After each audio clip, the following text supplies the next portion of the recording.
আসসালামু আলাইকুম। উপন্যাস অবরুদ্ধ নিশীথ পর্ব ৯। লেখনীতে তেজস্মিতা মর্তজা।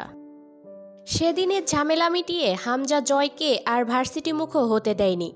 সে গিয়ে প্রিন্সিপাল এবং সাধারণ সম্পাদকের সঙ্গে ছোট্ট একটা মিটিং করে ঝামেলা মিটিয়ে এসেছে। তা কতটা মিটেছে জানা নেই। রাতের গাড়ি জয়ের। সে ঢাকা যাবার সময় কোনোদিন কার ব্যবহার করে না, বাসে যায়। এতে তার ইন্টারেস্টটা কি তা জয় জানে ভালো। রাত 10টার সময় দুজন হোটেলে বসে আরাম করে খেলো।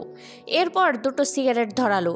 জয় সিগারেটে টান দিয়ে হামজাকে বলল, আমি 3 দিনের ভেতর ফেরার চেষ্টা করব, তুমি ছেলেদের অ্যালার্ট থাকতে বলো। আর এত চিন্তা কইরো না হুদাই। তোমার যে প্রতিদ্বন্দ্বীগুলো ভোট করতেছে তাদের লোক টাকা নিয়েও ভোট দেবে না। একটাই অপশন তাদের কাছে, তুমি। মাঝার সুস্থ হতে হতে ইলেকশন শেষ হয়ে যাবে, খুব খারাপ কিছু হবে না। হামজা কথা না বলে সিগারেট ঠোঁটে নেয়। বের হবার সময় জয় একটা পরনে হাফ স্লিভস টি শার্ট পরেছে, জ্যাকেট অথবা গরম কাপড় কিছু নেই। এভাবেই দৌড়ে ছাদে গেল। কবুতরের ঘরে পানি দেয়া দরকার। সে চলে গেল। তরু কতটুকু যত্ন করবে এদের তা বলা যায় না। ফোনের ফ্ল্যাশ জ্বালিয়ে ভালোভাবে দেখলো কবুতরগুলো কি। একা একাই 2-4টা কথাও বলল কবুতরদের সাথে। নেমে এসে তরুকে শাসালো। কবুতরদের যেন ঠিকমতো পরিচর্যা করা হয়, নয়তো বাড়ি ফিরে সবগুলোকে লাথি মেরে বের করব বাড়ি থেকে। ঘড়িতে 10:30 বাজে। বের হওয়ার আগ মুহূর্তে রিমির কথা মনে পড়ল। ওকে একটু জ্বালানোর দরকার বের হওয়ার আগে। রিমি কাপড় ইস্ত্রি করছিল। জয় লম্বা করে একটা সালাম দিল, যেন কত দূর থেকে মেহমান এসেছে। রিমি তাকালো, কথা বলল না। রেগে আছেন কার ওপর? আমার ওপরে? রেগে কেন থাকবো? মহিলা মানুষের রেগে থাকার জন্য বিশেষ কারণ দরকার হয় না। রিমি ঠেস দিয়ে বলল, হ্যাঁ আপনি যখন বলেছেন তখন তাই। আফটার অল মেয়ে লোকের ব্যাপারে খুব জানাশোনা আছে আপনার। গায়ে মাখল না জয় কথাটা। প্যাচ প্যাচে হাসি হাসলো। আছে বলেই তো বলছি। সে যাকগে, পরীক্ষা দিতে যাচ্ছি। আপনার আল্লাহর নামে একটু দোয়া কালাম পড়ে ফুটো দিয়ে দেন। আমার তো মাটা নাই, দোয়া টোয়া চাইবো কার কাছে? আপনার আবার দোয়া লাগে নাকি? আপনি দোয়াতে বা আল্লাহতে বিশ্বাস করেন? জয় কথা বলল না। রিমি বলল, মা নেই, মামি তো আছে, তার কাছে দোয়া চান গিয়ে। জয় বসলো বিছানার ওপর। ভাই এমনিতেই খুব টেনশনে আছে, বোঝেন তো কত দিকের চাপ। ইলেকশনের ঝামেলা তো বোঝার কথা আপনার, তার উপর চারদিক বহুত ফ্যাসাদ লেগে আছে। এই সময় ভাইয়ের দরকার আপনাকে, অথচ সপ্তাহ হয়ে গেল আপনি কথা বলেন না। কোনো কিছুতেই আপনার উপস্থিতি দেখা যাচ্ছে না। ভাইয়ের মুখের দিকে তাকালেই বোঝা যায় তার উপর দিয়ে কি চলে যাচ্ছে। এখন খুব করে তার আপনাকে দরকার। আপনি তার বউ, তার পেরেশানি দূর করতে আপনার বিকল্প নেই। রাগ করে থাকবেন না এখন আর। আমিও থাকবো না কয়েকদিন ভাইয়ের পাশে। আপনিও মুখ ফিরিয়ে থাকলে। এবারে গলার নরম স্বর পরিবর্তিত হয়ে জয়ের নিজস্বতা এলো। সমস্যা বা ঝামেলা যদি আমায় নিয়ে হয়, আমি তো আর ক্ষমা টমা চাইবো না, জানেনি। অথবা আফসোসও করবো না। আপনি কিসের আশায় রেগে থাকবেন তাহলে? অন্তত যতদিন বেঁচে আছি এভাবেই চলবে হয়তো। তাই বলে তো আর চিরদিন রেগে থাকতে পারবেন না। তো কদিন আগ আর পিছু কেননা এখনই ঠিক হয়ে যান। আমি জিনিসটাই এমন ভাবি, যেখানেই আমার অবস্থান তার আশেপাশে কিছু না কিছু ক্ষয় হয়ই। এটা আমার নিজস্বতা বলা চলে, মেনে নিন। আসি, ভালো থাকবেন। অকপটে নিজের অশিষ্টতা স্বীকার করে বের হয়ে গেল জয়। হামজা বাইরে গাড়ি নিয়ে দাঁড়িয়ে আছে। সোফার হাতলে ঝোলানো শাল চাদরটা ওড়নার মতো গলায় পেঁচিয়ে নিল। বাসস্ট্যান্ডে গিয়ে দুটো টিকিট কাটলো হামজা। পুরো দুটো সিট জুড়ে একা লাগে জয়ের। পাশে চায়ের দোকানে বসে দুজন 2 কাপ চা খেলো। 1 প্যাকেট সিগারেট কিনে নিল জয়। ঘাড়ে গামছার মতো ইয়ারফোন ঝুলছে। বাসে ওঠার আগে হামজা জয়কে অন্ধকারের দিকে নিয়ে গেল। এদিক ওদিক তাকাতে তাকাতে জয়ের হাতে চাদরের আড়ালে তার সেমি অটোমেটিক পিস্তলটা তুলে দিল। জয় বিরক্ত হলো। এই শালার কি দরকার? ও আমার হাতে থাকলেই এক পাপ কাজ হয়ে যাবে। তার চেয়েও বড় কথা, আমি বিপদক্ষেত্র থেকে দূরে যাচ্ছি। তুমি থাকবে এখানে, মালটা তোমার দরকার হবে। হামজা গম্ভীর স্বরে বলল, চুপচাপ এটা প্যান্টের বেল্টে গুজে ফেল। আমার বাপ হওয়ার চেষ্টা করবি না। আর এটা তোকে পাপ করার জন্য নয়, বরং সেলফ ডিফেন্সের জন্য দিচ্ছি। এই বাসেও তোর সাথে মৃত্যুদূত যেতে পারে। বাসে ঘুমিয়ে পড়িস না যেন। ইয়ারফোনের সাউন্ড হাই রাখবি। পরীক্ষা শেষ করে 1 ঘন্টাও ওখানে দেরি করবি না। সোজা দিনাজপুরের বাস ধরবি। কথা শেষ করে একটা ছোট্ট পকেট ছুরি এগিয়ে দিল হামজা। এটা পকেটে রাখ, ভালোভাবে পরীক্ষা দিস। এসব কোনো চিন্তা মাথায় রাখার প্রয়োজন নেই। পরীক্ষা খারাপ হলে আমার কাছে জায়গা হবে না তোর। সুতরাং সম্পূর্ণ মনোযোগ যেন শুধু পরীক্ষায় থাকে। বাসের জানালা খোলা রাখবি না। আর টি শার্টটাই বা পরেছিস কেন? ওটা সহ প্যান্টও খুলে ফেল। খুব গরম পড়েছে তো, পৌষ মাস বলে কথা, চারদিকে খুব গরম। জয় হেসে ফেলল নির্লজ্জের মতো। জ্যাকেট আনেনি সাথে। আমার শীত লাগে না, জানোই তো। কবিরকে বলে দিয়েছি ও সবসময় সাথে থাকবে তোমার। মামাকে রাত বিরেত বের হতে দিও না। হামজা নিজের জ্যাকেটটা খুলে ফেলল। জয় নিষেধ করার সাহস পেল না। এই পাবলিক প্লেসে হামজা ঠাস করে একটা চড় মারলে মান ইজ্জত থাকবে না। জ্যাকেটটা কনুয়ে বাঁধিয়ে পিস্তলটা প্যান্টে গুজে চাদর জড়িয়ে নিল গায়ে। বাসে উঠতে গিয়ে আবার দৌড়ে ফিরে এলো। লাইটার বা দিশলাই কিছুই নাই আমার সাথে। লাইটারটা দাও। হামজা লাইটার বের করলে তা হাতে না নিয়ে আলতো করে একবার বুকে বুক মেশালো জয়। পরে লাইটার নিয়ে দৌড়ে গিয়ে সবে চলতে শুরু করা বাসে উঠল লাফিয়ে। পরদিন অন্তুর ইন্ট্রোডাক্টরি এনথ্রোপোলজি পরীক্ষা। অন্তুর মনে হয় নৃবিজ্ঞান হলো সবচেয়ে বাজে সাবজেক্ট সমাজবিজ্ঞান বিভাগের। বাকিগুলো ভালো না, তবে এটা অসহ্যকর। অনেকক্ষণ যাবৎ আম্মু ডাকছে খাওয়ার জন্য। অন্তু ঠিকমতো জবাবও দিতে পারেনি। দরজার বাইরে থেকে অনুমতি চাইলেন আমজাদ সাহেব। আসবো? অন্তু বিরক্ত হলো। আব্বু, এই স্বভাবটা যাবে না তোমার। আমার ঘরে ঢুকতে কিসের অনুমতি? আমজাদ সাহেব বরাবরের মতো জবাব না দিয়ে ভেতরে এসে দাঁড়ালেন। চল, আমি খেতে বসবো। আচ্ছা, তুমি খেয়ে নাও, আমি সময় পেলে খেয়ে বের হব। আমি খেতে বসবো। আব্বু, আমি পরে খাচ্ছি, ক্ষুধাই লাগেনি, মানে রুচিই পাচ্ছি না। ধমকে উঠলেন আমজাদ সাহেব। কিন্তু আমি এক্ষুনি খেতে বসবো। অন্তু হার মানল। তাকিয়ে থাকলো আব্বুর দিকে। ঘিয়ে রঙা শাল জড়ানো লম্বাটে চেহারা, চাপদাড়িতে মেহেদি। আমজাদ সাহেব জিজ্ঞেস করলেন, তাকিয়ে আছিস কেন? একটু বসো তো আব্বু। ছিটিয়ে থাকা বই খাতা সরিয়ে দিল অন্তু। আমজাদ সাহেব বসলেন। জিজ্ঞেস করলেন, এভাবে চেয়ে আছিস কেন? কি হয়েছে? প্রস্তুতি ভালো তো? অন্তুর খাতা এগিয়ে নিল। তাতে চোখ বুলিয়ে বললেন, লেখার লাইন এখনও ঠিকমতো সোজা হয়নি। হাসলো অন্তু। আমি সোজা হয়েছি? আমি বেত হাতে করা বাদ দিয়েছি যে। অন্তু হেসে ফেলল। বেত হাতে করলে? ইস, খামোকা ভয় পেতাম। তখন যদি বুঝতাম তুমি শুধুই ভয় দেখাতে বেত দেখাচ্ছ, এত ডিসিপ্লিনড ভালো মেয়ে হতাম না আমি। প্রমিস। হেসে ফেললেন আমজাদ সাহেব। এখন বেত হাতে তুললে ঠিক মারবো। চল, তোর আম্মা বসে আছে। দেরি হলে একটা ছোটোখাটো ঘূর্ণিঝড় বয়ে যাবে। একটা প্রশ্ন করব? না, আগে খেতে চল। ধান্দাবাজি আমার সাথে না। না খেয়ে পরীক্ষা দিতে যায় কেউ? অন্তু চেয়ে রইল কিছুক্ষণ আব্বুর দিকে। চোখ দুটো সজল হয়ে উঠল। অল্প পানি ছলছল করে উঠল। হুমায়ুন আহমেদ বলেছেন, হিমোরা পকেটে টাকা নিয়ে ঘুরে না। অন্তু সেটাকে নিজের মতো করে বলে। অন্তুরা কান্না করে না। আজও একবার নিজেকে কথাটা বলে গলাটা কড়া করার চেষ্টা করলো। আব্বু, সবার আব্বু তোমার মতো হয় না, তাই না? হাসলেন আমজাদ সাহেব। আমি কেমন রে অন্তু? অন্তু বুঝি বলতে পারে মুখে কথা?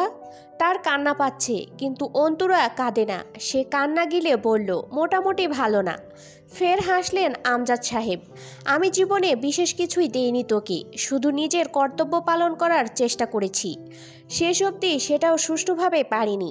সেসব ধরে রাখিস না। আমার তো মা নেই, তোকে মাঝে মধ্যেই মা মা বলে ডাকি। এই সুযোগটা কেনার সামর্থ্য আমার নেই। তুই বিনামূল্যে দিয়ে রেখেছিস, তার বদলে কি দিতে পেরেছি তোকে? অন্তু সহ্য করতে পারল না। বুকের ভার বাদ মানবে না বেশিক্ষণ। চোখ বুজে অনুরোধ করার মতো বলে উঠল, চুপ করো আব্বু, চুপ করো আব্বু। নিজেকে সামলালো। আব্বুর দিকে তাকিয়ে অন্দিকের কথা মনে পড়ে মুখ মলিন হতে গিয়েও হলো না। যারা কম হাসে তাদের হঠাৎ হাসি মিলিয়ে দেওয়ার সাহস অন্তুর নেই, বিশেষ করে আব্বুর। হুট করে আব্বুর উড়ুতে মাথা রেখে শুয়ে পড়ল। এভাবে ছোটবেলায় সে আব্বুর উড়ুতে মাথা রেখে পড়া শিখত আব্বুর কাছে। ওভাবেই ঘুমিয়ে গেলে আমজাদ সাহেব আবার ডেকে তুলতেন জোর করে খাওয়ার জন্য। নিষ্ঠুর লাগতো তখন আব্বুকে। কাঁচা ঘুম ভাঙিয়ে ভাত খাইয়ে দেওয়া, সকালে টেনে তুলে স্কুলে নিয়ে যাওয়া। অন্তু রাস্তাটা কোনোদিন আব্বুর হাত জড়িয়ে ধরে পার হয়নি। একটা আঙুলের মাথা ধরতো। পুরো হাত ধরলে সে আব্বুর ওপর পুরোপুরি নির্ভরশীল হয়ে পড়বে, নিজের ওপর আত্মবিশ্বাস হারিয়ে ফেলবে। অথচ আব্বুর হাতের আঙুল ধরা ছাড়া পার হতে সে জানে না। আমজাদ সাহেব অন্তুর উস্কো খুস্কো চুলে আলতো হাত রেখে বললেন, চল খেয়ে নেই, তোর মা আজ বাড়ি ছাড়া করবে আমাদের। হঠাৎই নিজের জীবনে আব্বুর সত্তাটার সমস্তটুকু উপস্থিতি যেন বুকের ভেতর এক থলে তরল আবেগ হয়ে জমেছে। তার অনুভূত হচ্ছে বুকের উপর সেই তরল। চোখ ফিরিয়ে নিল। বই খাতা গোছাতে গোছাতে আনমনে নিজের স্বভাবস্বরূপ দীর গলায় বলল, আব্বু শোনো, তুমি আবার কোনোদিন আমায় রেখে চলে যেও না, বুঝলে? আমি কিন্তু রাস্তাটা পার হতে শিখিনি এখনো। তুমি না জোর করলে খেতে যাওয়ার অভ্যাসটাও হয়নি এখনো। আরও অনেক সমস্যা। আমজাদ সাহেব কেমন করে যেন হাসলেন। শিখে যাবি সব। মানুষ অভিযোজন ক্ষমতা সম্পন্ন প্রাণী অন্তু। সামাজিক কোনো মানুষকে জঙ্গলে ফেলে আসলে সে 4 পায়ে চলতে অবধি শিখে যায় বেঁচে থাকার তাগিদে। অন্তু দিশেহারা হয়ে তাকায়। অস্ফুট ডাকে, ও থেমে আবার ডাকে, তোমার যাওয়ার হলে আমায় সঙ্গে নেবে প্লিজ। আমি আত্মনির্ভরশীল, কিন্তু তোমার আঙুলের ডগা আঁকড়ে ধরি যে অংশ দিয়ে, ওইটুকু তো ফাঁকা। তোমার আঙুলটাকে সর্বক্ষণ খুব দরকার আমার। অন্তুর কণ্ঠে শাসনের স্বর, অথচ গলাটা গুলিয়ে আসছে, থরথরিয়ে কাঁপছে ঠোঁট দুটো। একসময় এবার থুতনিটা ভেঙে এলে অন্তু অন্যদিকে ফেরে। আমজাদ সাহেব প্রাণ ভরে মুচকি হাসলেন। হাই স্কুলের প্রবীণ প্রিন্সিপাল একবার বলেছিলেন, বুঝলে আমজাদ, অন্তু হলো তোমার ফটোস্ট্যান্ড কপি, কিন্তু বোধহয় মেশিনের গড়বড়ে ছেলে না হয়ে মেয়ে হয়ে গেছে। অন্তুরা জানে না বাপেরাও অন্তুর মতোই, মুখ ফোটে না তাদের। কেউ চিরকাল থাকে না অন্তু, যিনি থাকবেন তিনি তোর রব। আমি কেবল মাধ্যম একটা, আর তুই আমার আমানত। এই ক্ষণস্থায়ী সাক্ষাতে এত মায়া লাগাতে নেই অন্তু। মায়া মূর্খদের দেহে পরজীবীর মতো বাস করে, চুষে চুষে খেয়ে ফেলে তাদের জীবনের রসকে। তুই তা নিজের ভেতরে রাখবি না। অন্তু নিজের ওপর বিরক্তিতে নাক মুখ কুঁচকে শক্ত গলায় বলল, আব্বু, হুট করে এত বুকে হাহাকার লাগছে কেন বলো তো? আমজাদ সাহেব হেসে হাত নেড়ে ইশারা করলেন, এদিকে আয়। অন্তু মেঝেতে বসে আব্বুর উড়ুতে মাথা ঠেকায়। কখনো এভাবে প্রকাশ করা হয়নি এসব, আজ ঠেকানো দায় হচ্ছে। অন্তুর মাথায় হাত রাখলেন তিনি। আমি আছি, যতদিন আছি আমি আছি।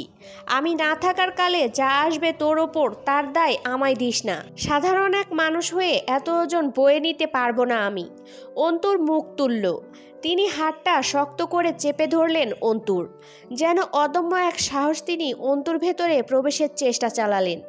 আমি থাকবো না চিরকাল, কিন্তু তোকে নিজের জীবদ্দশা কাটিয়ে তবে রবের কাছে ফিরতে হবে। জীবন একটা চক্র, জীবন একটা রণক্ষেত্র। সেখানে তোর হাতিয়ার হলো আত্মবিশ্বাস আর ঢাল তোর ধৈর্য। এই দুটোকে সবসময় শান দিয়ে পিঠে সজ্জিত করে রাখবি। মনে রাখবি, ধৈর্য নামক ঢালটা যেন বেশ পুরু হয়, ছোটখাটো আঘাতে কণাগুলো ছিটকে না যায়। যে পথে পা বাড়াতে চলেছিস এই সমাজ তোকে ভালো রাখবে না অন্তু। ভালো থাকাটা ঠিক আমারও পছন্দ নয়, কারণ যেখানে এই জগৎ সংসারে ভালো থাকার একমাত্র অপশনটা হলো অন্যায়ভাবে জীবনযাপন, সেখানে নাইকে অবলম্বন করে ভালো থাকতে চাওয়ার বোকামি আমি করিনি। তাই তোকেও আর বাধা দিইনি এই দুর্গম পথে এগিয়ে যাওয়া থেকে। আমজাদ সাহেব হাঁটতে হাঁটতে বললেন, সবসময় মনে রাখবি, যা ঘটেছে তা ভয়ঙ্কর নয়, কারণ তা তোর সামনে রয়েছে। সেই অনুযায়ী ব্যবস্থা নিয়ে তা মোকাবেলা করতে পারবি তুই। কিন্তু ভবিষ্যতে যা ঘটবে তা সম্বন্ধে তোর কিঞ্চিত ধারণা নেই। সুতরাং সেটা হলো বেখবরে উঠে আসা তাণ্ডবপূর্ণ ঝড়, যার পূর্বাভাস বা সচেতনতা নেই তোর কাছে। আর যা সম্বন্ধে জানিস না তার বিরুদ্ধে ব্যবস্থা নেওয়া যায় না, তাই সেটা ভয়ানক। অর্থাৎ ভবিষ্যতে যা আসছে তার তুলনায় সামনে থাকা বিপদ খুব নগণ্য, দুর্বল এক ফাড়া মাত্র। ভবিষ্যতের অজানা বিপদের চেয়ে এটা দুর্বল, আর এই দুর্বল বিপদের চেয়ে তুই বহুগুণ শক্তিশালী, বহুগুণ। অন্তু আজ অব্দিও কোনোদিন আব্বুকে ছাড়া কোনো ছোটোখাটো পরীক্ষাও দিতে যায়নি। তিনি স্যান্ডেল খুঁজে পেলেন না, পরে দেখলেন অন্তু তা পরিষ্কার করছে একটা কাপড় ঘষে। গম্ভীর হলেন আমজাদ সাহেব, তোকে নিষেধ করেছি এসব করতে। স্যান্ডেল পায়ের জিনিস, তা আবার ঘষে মেজে পরিষ্কার করার কি আছে? সুফিয়ানা ভালো না, তুই আর কোনোদিন স্যান্ডেল পরিষ্কার করবি না। অন্তু পাত্তাই দিল না। রাস্তার ধারে দাঁড়িয়ে বরাবরের মতো আব্বুর আঙুলের ডগাটা নিজের তর্জনী আঙুল দিয়ে জড়িয়ে ধরেছিল অন্তু। ভার্সিটিতে ঢুকে বুকের কম্পন বাড়ল। না জানি কোন দিক থেকে জয় আমির এসে দাঁড়ায়। আমজাদ সাহেব ফাইলটা অন্তুর হাতে ধরিয়ে দিয়ে কিছুক্ষণ উপদেশ দিলেন, যেন অন্তু কিন্ডারগার্টেনের শিক্ষার্থী এবং সে যাচ্ছে পরীক্ষা দিতে, তাকে শিখিয়ে পড়িয়ে দিচ্ছেন আমজাদ সাহেব। অন্তু হাসল। আমজাদ সাহেব পকেট থেকে 100 টাকার একটা নোট বের করে বললেন, আবার নিতে আসতে হবে নাকি নাকি চলে যেতে পারবি? অন্তু ঘাড় নাড়ল। আসতে হবে না, আমি চলে যাব। যতক্ষণ অন্তু বিল্ডিংয়ের ভেতরে ঢুকে বারান্দা পার হলো ততক্ষণ অপলক চেয়ে রইলেন আমজাদ সাহেব। অন্তু আড়াল হলে অল্প সিক্ত চোখটা উপরের দিকে তুলে ভেজা ভাবটা শুকানোর চেষ্টা করলেন। আজ অন্তু 2য় বর্ষের ফাইনাল দিতে ঢুকেছে। কদিন পর এলএলবি চূড়ান্ত পরীক্ষায় বসবে। তখনও এভাবে গিয়ে চাতক পাখির মতো চেয়ে থাকবেন তিনি অন্তু বের হবার অপেক্ষায়। কদিন বাদে মাস্টার মশাই থেকে তিনি অ্যাডভোকেট মাহিজাবিন আরমিন অন্তুর বাবা হতে যাচ্ছেন। বুকটা ভরে উঠল, চোখ জ্বালা করতে লাগলো খুব। অন্তুটা বড় হয়ে গেল। এই তো কদিন আগে হাত ধরে স্কুল ড্রেস পরে মাথায় 2 ঝুঁটি করে স্কুলে যেত অন্তু। আমজাদ সাহেব চোখ ফেরালেন। আস্তে করে হেঁটে বেরিয়ে এলেন ভার্সিটি ফটক পেরিয়ে। পরীক্ষা শেষ নাই করতে পিয়ন এলো হলে। অন্তু তখন হিমশিম খাচ্ছে লেখা শেষ করতে। অল্প সময় বাকি, লেখা অনেক। তারই মাঝে পিয়ন জানালো মনোয়ারা রহমান নিজের কক্ষে ডেকে পাঠিয়েছেন আরমিনকে। মনোয়ারা রহমান চেয়ারে হেলান দিয়ে চোখ বুজেছিলেন। অন্তু অনুমতি চাইলে চোখ মেলে বললেন, এসো। অন্তু চেয়ারে বসলো। মনোয়ারা চশমা চোখে আটলেন। অন্তুকে দেখলেন 2 বার, পরে বললেন, বুঝতে পারছো তো কেন ডেকেছি? জি, বুঝতে পারছি। জয় আর তোমার সম্পর্ক কতদিনের? অন্তুর মস্তিষ্ক হুটহাট বিষয়টা ধরতে পারল না। কয়েক সেকেন্ড পর হুট করে কথাটা বোধগম্য হতেই কপাল টান করলো। কেন যেন মনে হলো ম্যাম ওকে ভরকাতে বলেছেন কথাটা। অন্তু বলল, আমাদের কোনো সম্পর্ক নেই ম্যাম। নেই, ছিল তো, সেটা কতদিনের ছিল? মনোয়ারা আশা করেছিলেন অন্তু থম্মত খাবে, অবাক হবে, অথবা লজ্জা পাবে, নয়তো উত্তেজিত হয়ে উঠবে। অথচ ওনাকে অবাক করে অন্তু শান্ত চোখে চেয়ে জিজ্ঞেস করলো, এ কথা কোথা থেকে শুনেছেন? সম্পর্ক ছিল কিনা সেটা বলো। থাকলে কতদিনের ছিল? কঠিন হতে চাইলেন মনোয়ারা রহমান। অন্তু নির্বিকার স্বরে বলল, আমি এবং জয় এই দুটো শব্দের সাথে সম্পর্ক শব্দটা মাত্রাতিরিক্ত বেমানান ম্যাম। কথাটা আপনি হয় আমাকে ডিস্ট্র্যাক্ট করতে বলছেন, অথবা যদি কারো কাছে শুনে থাকেন তবে সেটা গুজব ছিল। বাস্তবতা একেবারে ভিন্ন। মনোয়ারা কপাল জড়ালেন। মেয়ে এতটা নির্লিপ্ত, স্পষ্টভাষী আর তীক্ষ্ণ বুদ্ধিধার, কে বলেছে এই কথা ম্যাম? মনোয়ারা অন্তুর কথা অগ্রাহ্য করে বললেন, নিকাবটা খুলো। অন্তু খুলল। মনোয়ারা কয়েক সেকেন্ড যাবৎ খুঁটিয়ে দেখলেন। চোখ ফিরিয়ে বললেন, এসবের মাঝে ফাঁসলে কি করে মেয়ে? অন্তু শ্বাস নিল একটা, ঠোঁট কামড়ে বলল, জানি না ম্যাম, কিভাবে কোথা থেকে জলের প্রবাহ কোথায় গড়াচ্ছে বুঝতে পারছি না। মনোয়ারা এতক্ষণে সম্পূর্ণ মনোযোগ অন্তুর উপর নিক্ষেপ করলেন। হাত দুটো একত্র করে টেবিলে কোনোয় ঠেকিয়ে জানালেন, জয় পাগল। পাগল না ঠিক, তাণ্ডব। পাগলরা তো মানুষ নিয়ে খেলতে জানে না, মজাও পায় না তা করি। কিন্তু জয় ক্ষুধার্ত পশুর মতো, হিতাহিত জ্ঞান শূন্য। কি করেছিলে? ওকে অপমান করেছিলে? এতটা বিদ্রোহী হওয়া শরীরের পক্ষে ক্ষতিকর, বুঝলে? ভার্সিটিতে র্যাগিং খায়নি কে? তবুও মুখ বুজে থাকে কেন? এ ব্যাপারে আগে শোনোনি কোনো দিন? শুনেছি তো অনেক কিছুই, তবে আমার ভেতরে সহনশীলতা আনেনি, বরং ক্ষিপ্ত করেছে। মনোয়ারা অস্পষ্ট দীর্ঘশ্বাস ফেললেন। সমাজটা ক্ষমতার, আর ক্ষমতা সব জয়দের। তুমি একটা সাধারণ মেয়ে এত প্রতিরোধ করবে? তোমার অতি মূল্যবান সম্মানকে জয় সাবানের মতো পানিতে ভিজিয়ে ঘষে ঘষে একটু একটু করে ক্ষয় করবে। প্রতিদিন পানিতে ভেজাবে, ফেনা উঠবে, তোমার সম্মান ক্ষয়ে ধুয়ে যাবে পানির সাথে। কারণ জয় বাঁধনহারা, বেপরোয়া। অন্তুর ভেতরটা অস্থির হলো, তবুও অটল বসে রইল। মনোয়ারা বললেন, ধৈর্যের এত ঘাটতি তোমার মতো বুদ্ধিমতী মেয়ের সাথে সাথে মানাচ্ছে না মেয়ে। এই যে শীতল, কঠোর, কেয়ারলেস ভাবটা, এটার আসল প্রয়োজন ছিল জয়ের সামনে।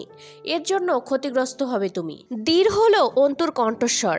ম্যাম, নিজের সামনে নিজের আত্মমর্যাদাকে এক কোপে বলি হতে দেখেও ধৈর্য ধারণ করার মতো পুরো ধৈর্য নেই আমার।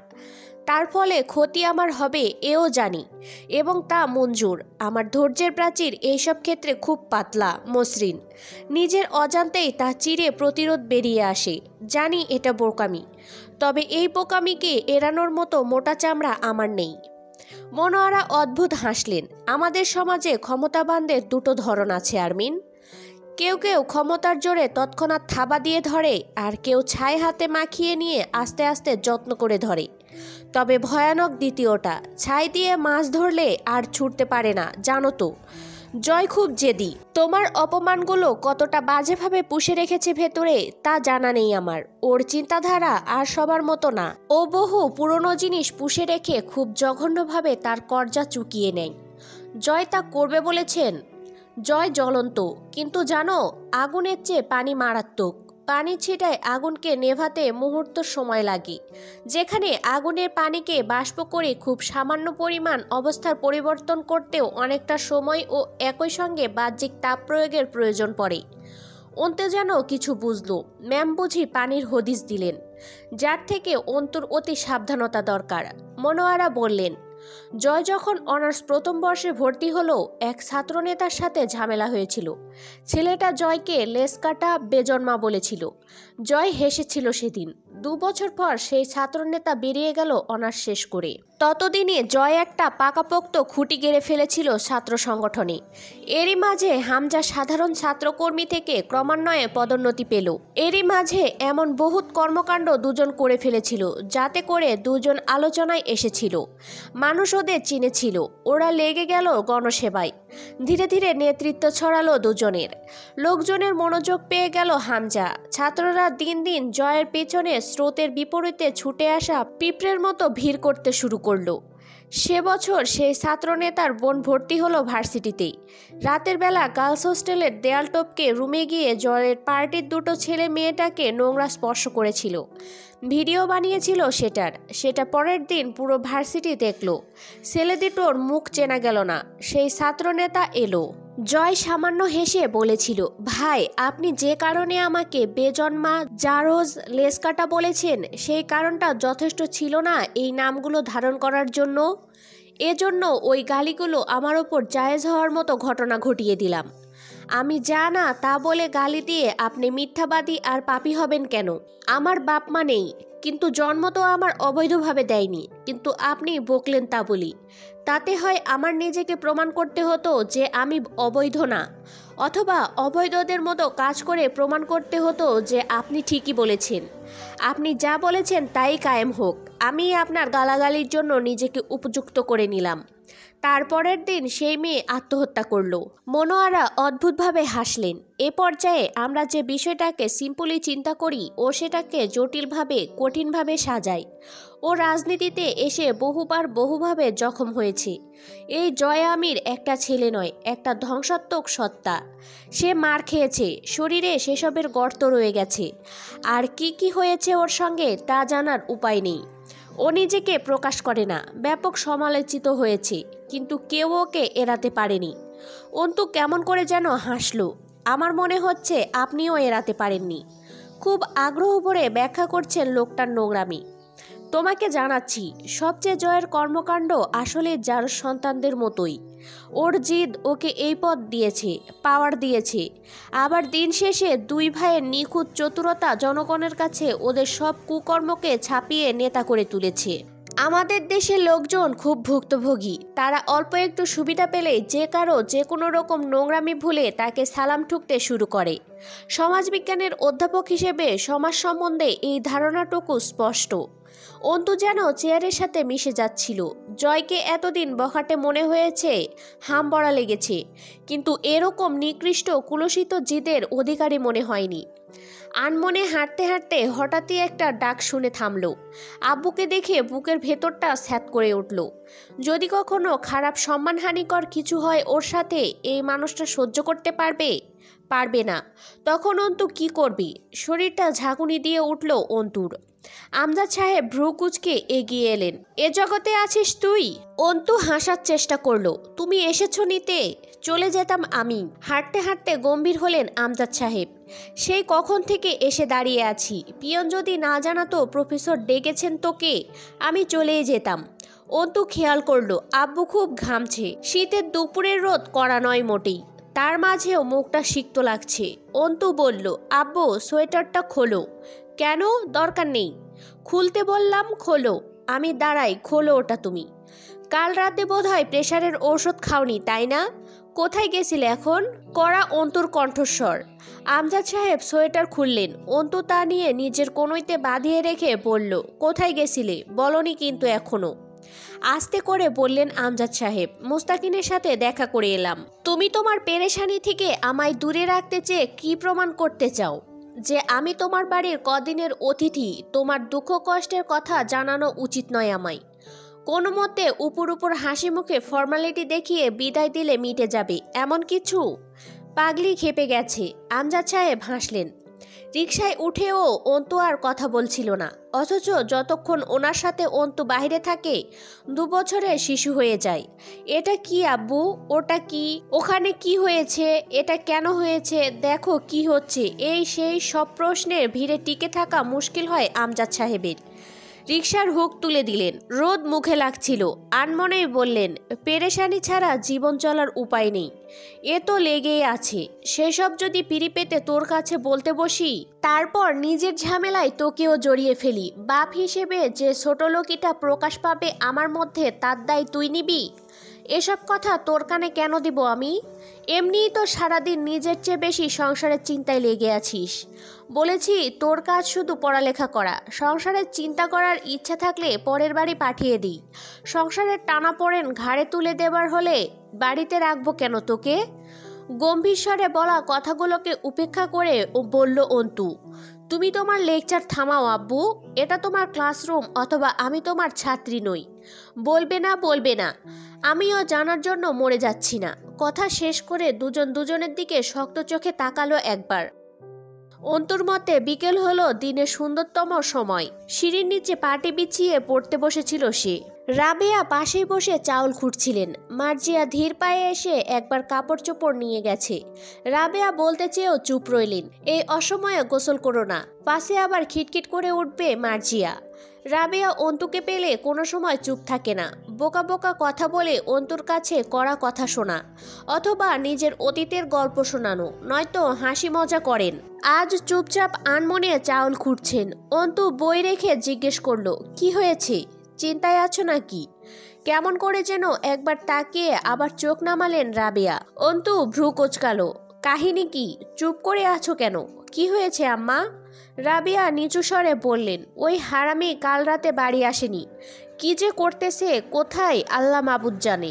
আমার আর ভাল লাগে না এসব। বাড়ি আসেনি রাতে? আব্বু জানে? চুপ কর, আস্তে কথা কইতে পারিস না মেয়ে মানুষ? এদিক ওদিক তাকালেন রাবেয়া আতঙ্কিত চোখে। না পারি না, কোনো পাপ তো করিনি যে তা লুকাতে বিড়বিড় করতে হবে।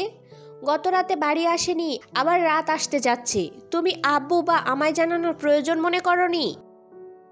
মার্জিয়ার ঘরে ঢুকে দম আটকে এলো অন্তুর।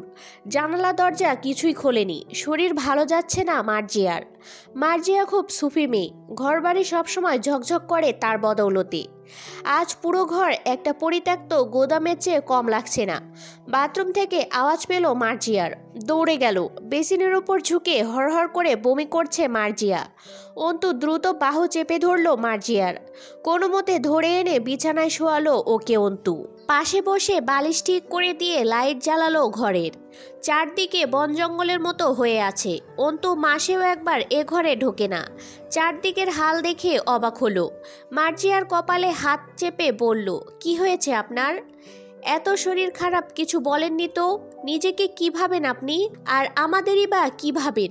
আমরা কি আপনাকে খেয়ে ফেলার ওত পেতে আছি এমন মনে হয়?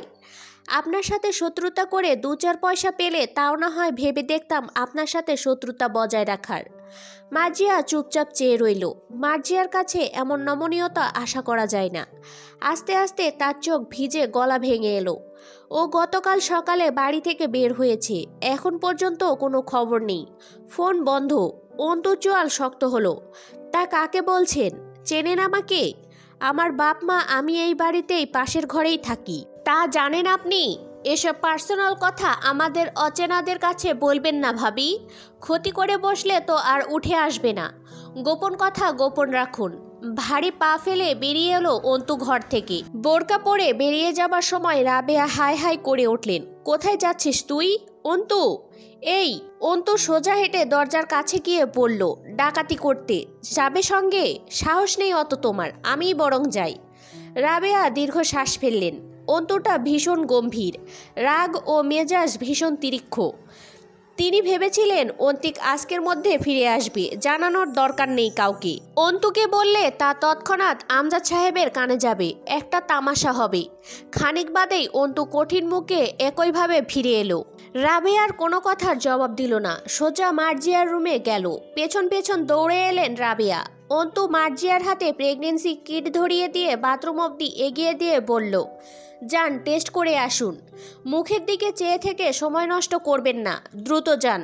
রাবেয়া অবাক হলেন। অন্তু প্রেগনেন্সি কিট কিনতে গিয়েছিল? বললেন, আমি তো কিছুই বুঝিনি মার্জিয়া। তা শিওর হলে তো আর আবার পরীক্ষা করার মতো উদ্ভট শখ জাগতো না আমার আম্মু। রাবেয়া চুপ রইলেন। একটু পর আবার নিজেই বিড়বিড় করলেন, অন্তিক কোনোদিনও রাত বাইরে কাটায় না অন্তু। আমার ভাল লাগতেছে না। কই গেছে? সন্ধ্যা লাগতে যাচ্ছে, এখনো আসলো না। অন্তু একবার তাকালো তার সরলা মায়ের মুখ পানে। তাকে ভীষণ ভয় পান রাবেয়া। অন্তু চোখে আশ্বস্ত করল, কিছু হয়নি, শান্ত হও।